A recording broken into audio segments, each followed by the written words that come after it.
Afternoon, guys. I'm not sure if there's mics around the room, but if you'd indicate that you'd like to ask a question, it'll help me get around. We'll set an embargo towards the end for the last couple of questions for Sunday at 10:30. Pep is a pretty much perfect start to the season. In terms of result, yeah. And in terms of performance, Nope. what didn't you like about it? First half we were sloppy in our passes. Our basics is be precise and be accuracy in our passes. They were not good, but that's normal. I knew it. We thought about that before. We talked about that. First game away, 12:30, hot. Still had the rhythm. Was not, but that's normal for being the first game. The second half, from the beginning, we saw a little bit better, more calm, more extra passes. And after the game was between 0-2, 0-3, save for Ederson, 1-2 possible. So after 0-3, the game was over. You're expecting better than that in terms of performance. We have to, yeah. But that's normal. So I know we are going to get it because the last two seasons we were so consistent. We make a good performance. But that's normal. Being the first game, I understand completely. This kind of game, a little bit not precise in our game, but I cannot deny it. I'm so delighted for 0-5 and away first game playing. We finished with 14 games in a row winning last season in the Premier League. Is one more, 15 now in Bichen, so it's good. It's good. Have you had a chance to look at that? Certainly the first VAR decision. It's got a lot of people talking about it because it's so fractional. Listen, after what happened against Tottenham in quarterfinals, when we scored in the 95 minutes and we were there, and all the more than 60,000 people, joy, dancing, jumping, and 1 second later we lost because it was offside. So now I'm used to leave these situations, but never will be comparable to what happened when we live all together last season. Saying that, we have to be strong because after 0-3 you said, okay, the game is almost over. The spectators were, okay, nothing to do. And after 0-2 and 10 minutes later, Ederson have to make an incredible save. You play the last 15 minutes, 1-2. In this league, against West Ham, everything can happen. So that's why when that's happened, we have to celebrate it. When it's so clear, when it's doubt, celebrate it, but always be focused because maybe it's not regular, and you have to continue our concentration to don't lose our momentums. That is going to happen many times. Good day for VAR or a bad day?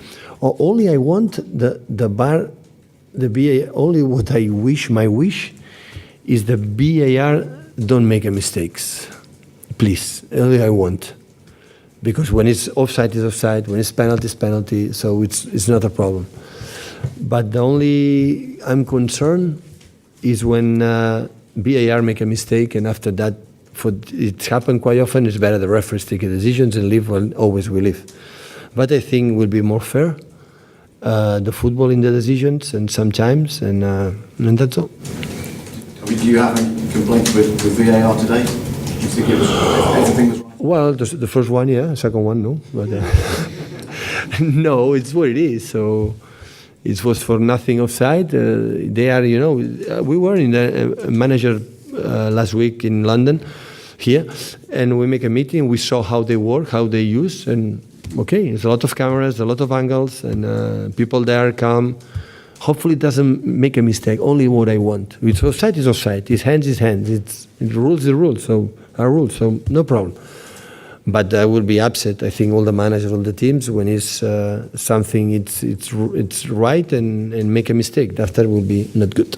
You're still looking for the balance between getting rid of mistakes and sort of taking the passion and spontaneity out of the game. And it just seems today that it stopped the game so much. Yeah, but it's what it is. Maybe we'll be quicker in the future, but we cannot deny after the third decision VAR, the spectators from West Ham were happy. And they were sad for all the second half. In that moment is when they lifted and they feel better. So we're going to use. So it's what it is and adapt it.